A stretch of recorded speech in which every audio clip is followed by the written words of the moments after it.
Hey guys, it's Tiny Tom Logan back with another video for you, and I've just realised that I've got Cinebench running in the background. Anyway, it's Tiny Tom Logan with another video for you, and today we're going to be taking a look at a completely passive, silent, and I don't mean quiet, I mean silent, PC from the guys over at Quiet PC, and it's the NoFan IcePipe A40 Z68 silent PC bundle. And basically with these, the rigs are all configurable. You can go in there and change your storage, you can go in there and change your like the CPU, you can change the motherboard, you can change the case. It's all custom. You can go in there and select the bits that you want, get it all perfect for you. And what we're going to be looking at is the NoFan Set A40 fanless bundle with the CS30 case, 400 watt power supply and CPU cooler. The power supply and the CPU cooler are also 100% passive, silent. It's got a Gigabyte Z68 UD3H in there, which is obviously 1155 Sandy Bridge. It's got the i5 2500K at stock, but again, like I said, the CPU cooler is passive. There's 8GB of Corsair XMS 3 memory in there, a Zalman 120GB solid state drive, which is SATA 3, so 6GB a second. A Sony DVD rewriter. It's got a Sapphire 7750 passive ultimate 1GB graphics card, and then it also comes with Windows 7 Home Premium, and it comes in with this spec, because obviously we've changed a few bits. It comes in including VAT at £1,201 and then 38 English pennies. So I'm going to come in, have a good look at the rig, have a good look round, then we're going to do a few benchmarks and I'll get everything wrapped up in the end in the conclusion. But for now, I need to shush my mouth and let's come in and have a look. Right then peeps, let's have a look at the system. I seem to have said this quite a few times this morning, so I keep kicking lights and everything everywhere. But anyway, we've obviously got this based in the CS30 case, which is a new case that's going to be coming into Quiet PC very shortly. This is one of the early ones that they got sent, that they built me this system in, but it is going to be available on the shop very, very shortly. It's quite good actually, and well, I think it's quite good. One of the features that I really like is the fact we've got a lockable section here, which you can remove, and even if you've got the case all nailed down and everything, you can still get easy access to 3 of the hot swap bays that are inside that we'll talk about in a bit. But anyway, we'll start at the front, and we've got the reset button at the top and then the power button. There's 2 USB 2s, and then there's the headphone and microphone slots. There is an optical drive in it, although this is going to be the loudest thing in it, and it is the loudest thing in it because it's the only real moving thing in there. I tend to not use optical drives anymore. People say, how do I install Windows? I do it via a USB stick because you can easily get hold of the ISOs that you can download from any of the Microsoft places, and you can still use the serial that come with your disc. Games wise, I tend to use Steam. The only time that I ever use an optical drive, which is why I have to have one in my bench rig, is essentially with a lot of the components I get are so new, the only way I can get drivers is via the kind of like home burnt discs that I get sent with some of the components, because they've not made the website yet.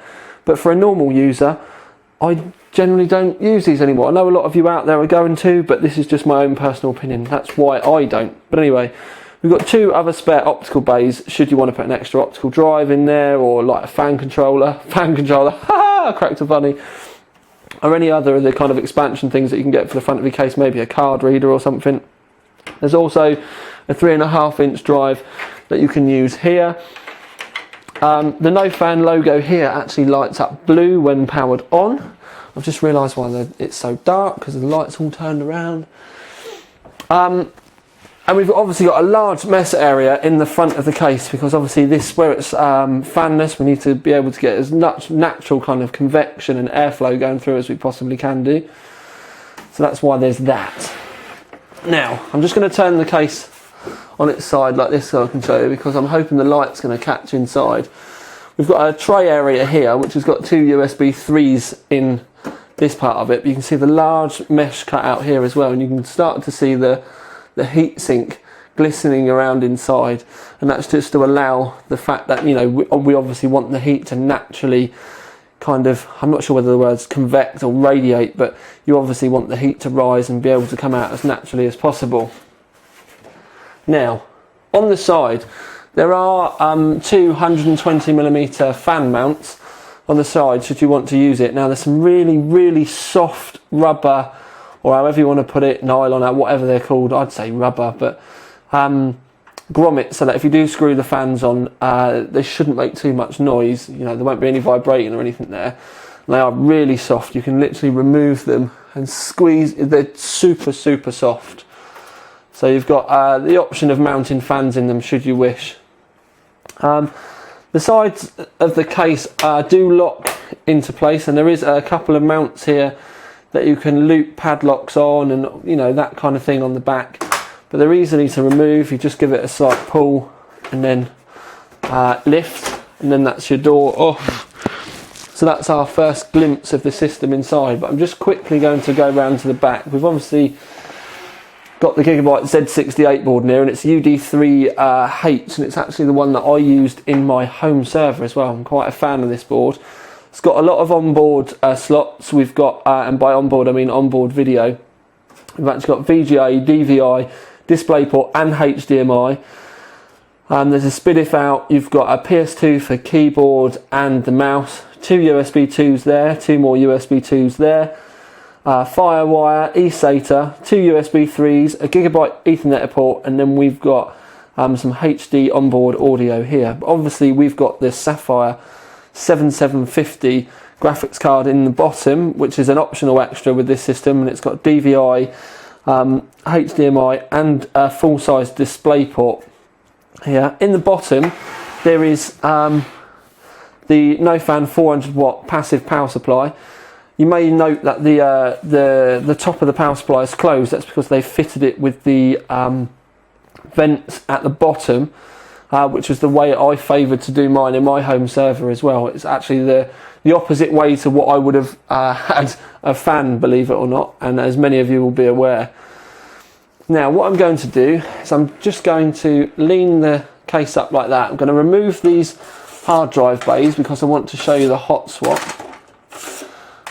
And then I'm going to go and jump behind the camera quick and give you a glance around the system so that we can talk about some of the parts and the like that are in there. So I'm going to come in. I'm not going to stop the camera. We should all know the way I do things by now. Right, so if I zoom in quickly, you can see on the right there, you can see the hot swap bays, which are accessible from the outside, which is a really nice touch. I actually quite like that. Also, something I want to draw your attention to, you can just about see the bottom of the CPU heatsink here. Now, with a normal graphics card, you could have just about got it into the top PCI Express 16 slot, because on the UD3H there's actually a PCI Express 1 at the very, very top, which the CPU heatsink would foul. So it kind of blocks the very, very top one off, but luckily this one has got a slot a little bit further down. We can't put the Sapphire card in that, because if you have a look, that's where the PCB of the Sapphire card is, and you've actually got a raised heatsink area coming out of that, which would foul this heatsink. But if it wasn't there, I think I would have still favoured putting it lower down, unless you needed another expansion port or something, another card or something put in here. Because if you had it right up against the CPU, any heat from the that is my phone.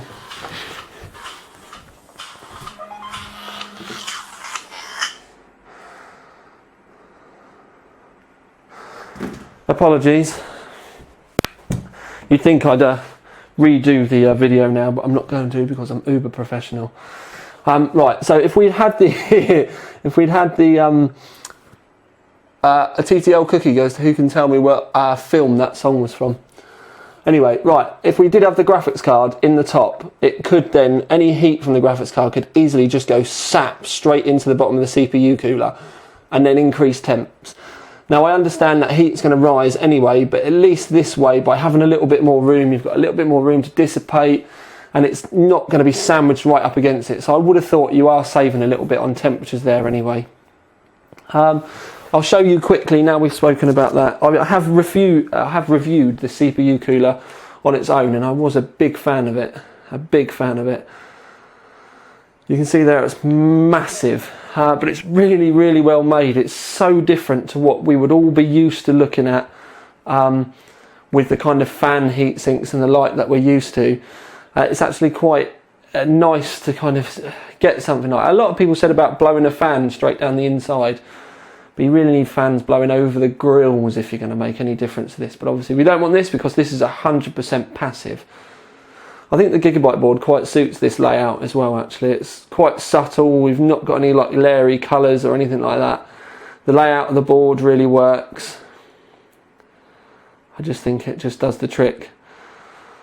You can see there, you can get a better look at the top of the power supply, and the fact that the top of the power supply is closed and you've got that label on there.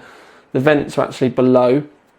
If I zoom in a little bit more, you can see that the power supply cables are braided there, and we've got one of the USB 3 on-board cables going in the bottom next to the front I/O. But if we go a little bit further up, just to the left-hand side of the 24 pin there, that's another USB 3 on-board header, should you wish to use it, or should you end up with like an expansion bay or something like that in the front.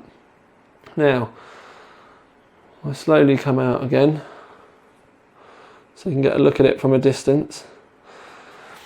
I know this is going to be different to the way most of you are going to be liking your rigs with, you know, specific colour coding and stuff like that. But if we just consider this as being quite neutral, apart from the yellow, obviously, it's black, nice bits of metal in there. I actually really, really like the look of this rig, especially once all the side is on and everything like that. I think this is quite a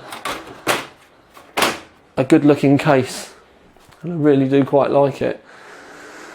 But anyway, that's enough. That's like 10 minutes of us just having a good look around the case. So now what I'm going to do is I'm going to get a keyboard and a monitor and everything set up. We can show you a few quick benchmarks and yeah, show you the kind of noise performance of the unit, and also the thermal performance when we put it under, when we put it under load. Right then, peeps, I just wanted to give you a quick look around it as we start it up. I've got the microphone in my hand so I can put it in front of the computer, but when I say this thing is silent, it is silent. There's just no noise from it whatsoever. So I just wanted to, basically, you can see the little light here, the little NoFan logo, that will light up, and there's a little light just to the side of the power button that will light up. You'll see those light up. I'll hold the microphone here. You'll be able to hear there's nothing. In fact, no, I'm going to put the microphone in the side of the case. And we'll get to the Windows loading screen, and then we'll turn it off and admit that it is just there's just no noise there. So I'm going to be quiet, and then I will turn the button on. If you do, I know I keep moving the microphone in and out. If you do hear any noise in the background at the moment, it's because Interim, my main rig, has currently got an air heat sink in it because I needed the H100 for the dual Xeons. But yes, so if you can hear any noise in the background now, allow for that. But I'm going to move the microphone to the side of the case now. I know you're still going to be able to hear me, but power button, light on, just keep an eye on the monitor now.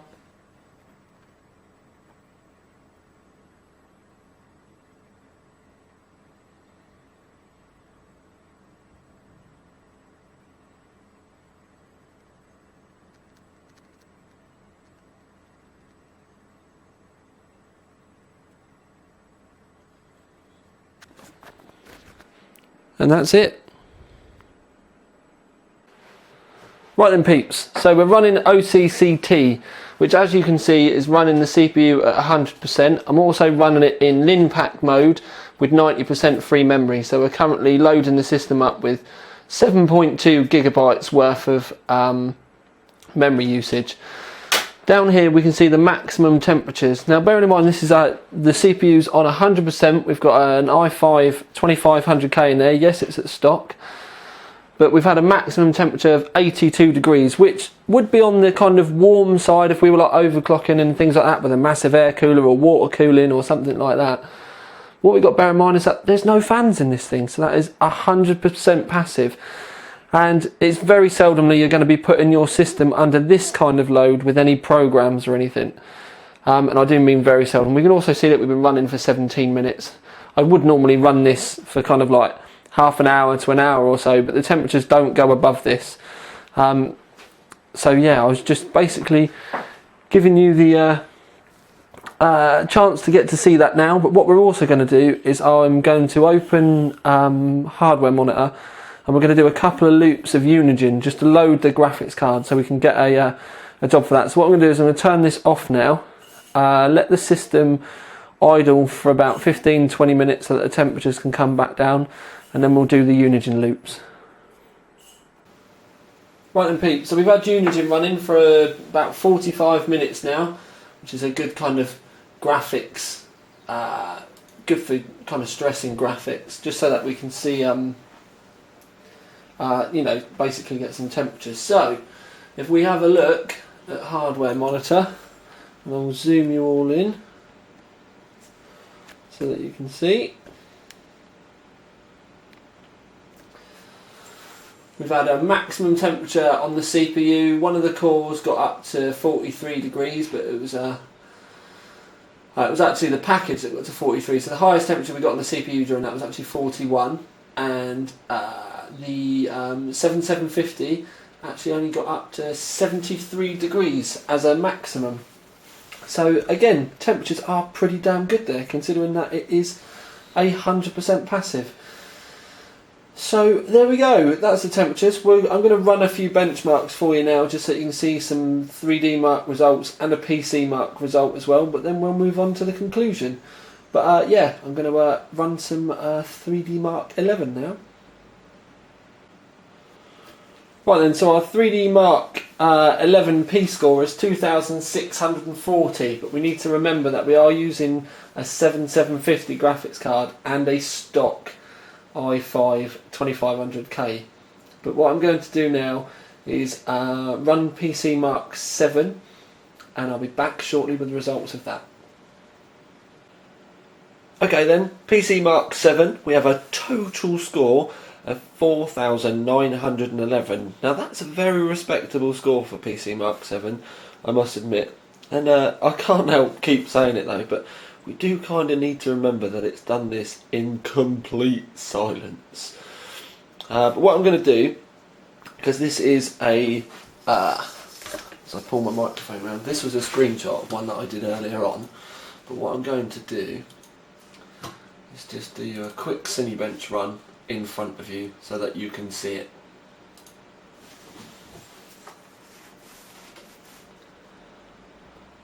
We've got 4 boxes there at the start because there's 4 cores on the CPU and there's no hyper-threading.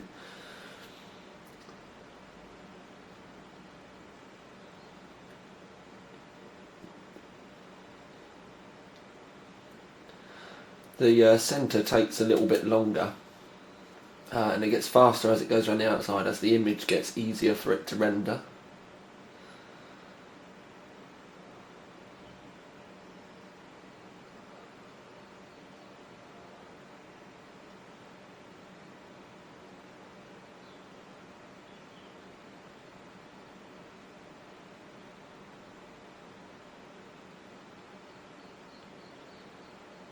You can see it speeding up a bit now as it's like I said, the picture's getting easier for it to render.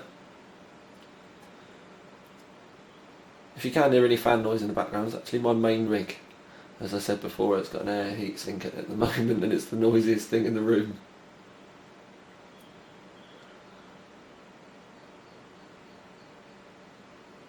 Right, so there we go. 5.43 points with a stock 2500K, which again is as we would expect, but again in complete silence. So what we're going to do now is we're going to move on, do the conclusion, get everything wrapped up, and yeah, I'll tell you my thoughts. Right then, Pete, moving on to the conclusion. So, award first, and then we'll discuss why. I'm going to give it the Silence Award, which, when you think about it, is a complete no-brainer, because this is very much a Ron Seal product. And by Run Seal, I mean it's for those of you not in the UK, it's a brand in the UK, and their slogan does exactly what it says on the tin, and this does. It's completely silent, it's completely passive, and there's no fans in it, so it does exactly what you want it to. Now, one thing I need to say from the very start is these the systems are completely customisable. You can go onto Quiet PC, you don't have to have the graphics card, you can change the CPU, you can change the case, you can change the hard drives, you can add in extra storage, you can do everything that you want within reason and change all the bits about and make it completely tailored for you. There's a 7-day lead time, but these are all built to spec. They're not just taken off the shelf, they build them to order. Now that you do pay a premium for the fact that it is completely silent, and obviously you do get it built to your own spec. Do you know what I mean? You can go in there and select the bits that you want, and have it basically completely tailored to you. And this system comes in at £1,200, so it's not the cheapest thing in the world. It's the price that is the reason why I didn't give it one of the other awards. I stuck with the silent. Now, great system, be amazing for music producers because it's just not going to introduce any noise into the room when you're recording or anything like that. Offices, if offices switched over to these, can come much quieter. A busy office would be if you've not got any computer noise in the background. Somebody that wants a completely late at night, want a completely silent rig, maybe you sleep with your computer on, this could be perfect for you. So there's lots of, I know there are many people out there that will love this, but at the same point in time, you've got to kind of balance it out. I know a lot of you are thinking, cool, blimey, for 1,200 quid, I could, build myself that and, maybe save myself some money or even have a slightly better spec. That's completely true. But that's the same with every pre-build that you get. You're always going to end up paying a premium for somebody else to build it for you and it being completely customisable. But the parts in this aren't really cheap. The NoFan CPU cooler is about £100 on its own. It's not a cheap thing that's put together. The case has been designed for the passive nature of it. Yes, there are plenty of cases out there that now air cooled that are very quiet. The Corsair 550D, the Fractal R2, the Fractal R3. I'm a fan of the R3 and my server's in one. So you can build an air-cooled system that is very quiet, but when I walk in the office late at night and there's nothing else going on in there, obviously I can hear the server. With this, you are never ever going to get that background noise. So if you need that completely silent nature, I know there's a lot of you out there that aren't going to think twice about taking on this or considering this as your, for your system, because no matter how hard you try with like the R3 or the 550D, it's never going to be silent. It'll be very quiet, but there will always be some kind of residual noise there. So it really depends whether very quiet is not good enough and it has to be silent, and that's when you come to needing something like this. And it's got plenty of power there. You can upgrade it to the i7 if you want. You can obviously add fans in if you want extra cooling in the summer or something, or you live in a hot environment. Like I said, there's plenty of ways for you to configure and change things and tweak this and tweak that. But like I said, with this, it's for those people that very quiet just doesn't cut the mustard and it needs to be silent.